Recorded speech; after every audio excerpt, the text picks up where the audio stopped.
with the new Plants vs Zombies, well, not really new game, coming out soon for a rip-off $20, I decided why not go back to this game and ruin it by making the plants into my singing monsters. And with doing this, I'll be able to use my most creative brain to produce some of the most insane, high quality, high effort monster plants. Is that what we're gonna call them? To defend the lawn. So I'm gonna stop yapping and let's get started. Now everyone knows in Plants vs Zombies the first plant you place is a sunflower. If you don't, then I don't even know why you're playing. So yeah, this is the sunflower. Now you're probably already thinking of what this plant is gonna end up looking like. You know, there's a pretty similar monster, which made this pretty easy. So yeah, just because it was easy doesn't mean it looks pretty. So here it is.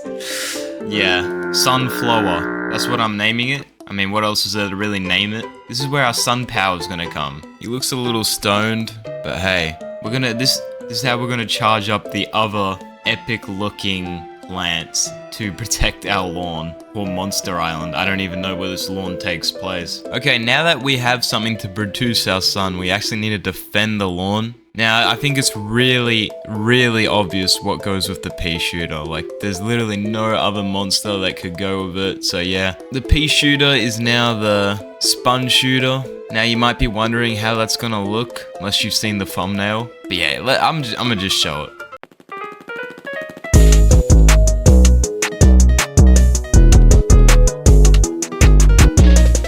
Now, the only reason why I chose the sponge is because it has like a big whistling mouth, which is the only thing that matches the pea shooter. And yeah, I think this looks actually really beautiful, and they should add it to the remastered game. And also, we also love the frozen pea shooter, so you know, that's really difficult for me to make, so I'm not gonna make too much on it. So here, yeah.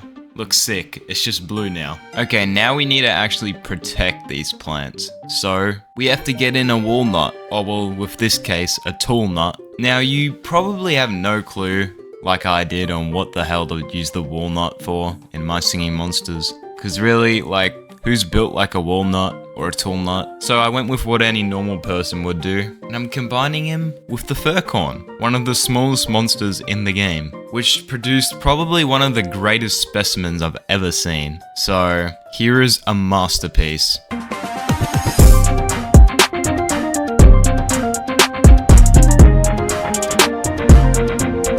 Now tell me that's not beautiful. This is the stuff that you will see in your greatest dreams. Okay, next we have pumpkin. Sorry, pumpkin squash. This guy was probably one of my favorites when I used to play Plants vs Zombies 1, so I have to do him justice. Now I know I've already said this, but what actually goes with squash in My Singing Monsters? And I think this one will be the most surprising, because even when I did this, I didn't even think about it. Actually, I don't even think I put a lot of thought into this, it just looks insane. So as you do, you combine squash with deej, and it makes the most beautiful, drippy, insane plant monster I've ever seen. So here you go.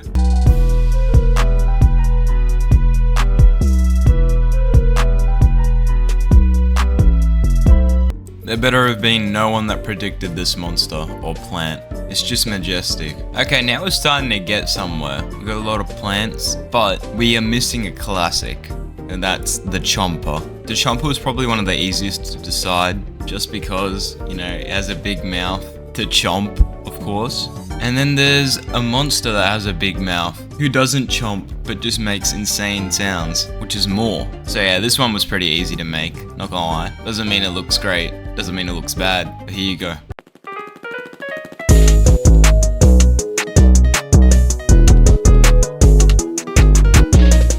Okay, next up we're doing the spikeweed. There are so many monsters that are as big as spikeweed, you know. You got like the dipsters, which nobody likes, except the people that do like them that are weird. My bad, sorry if I offended anyone.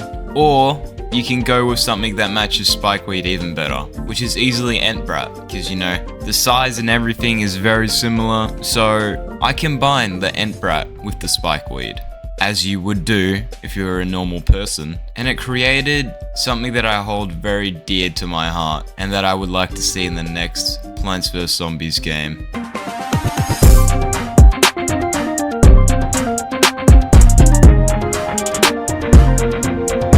Okay, now we only need one more plant.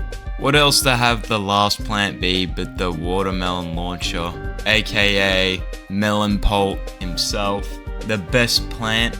Now you might be wondering how you can make the best plant better, and that's a great question, but lucky for you guys, I'm really smart so I figured it out. So we're gonna combine the Melon P with Thumpies. Now I think you can already picture how this is gonna look, but yeah, this is just legendary.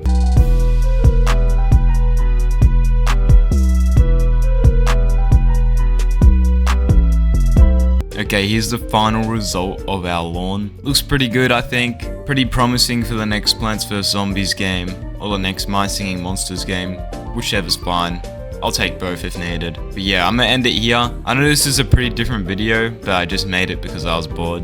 So you guys let me know what videos I should do next, because I'm very unsure at the moment. But yeah, thanks for watching, and goodbye. Why twice? Such a dumbass, that's what you are. Shut up! Stop repeating me! I swear to God, reset up one more time!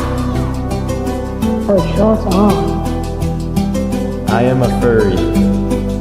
I am autistic, I think.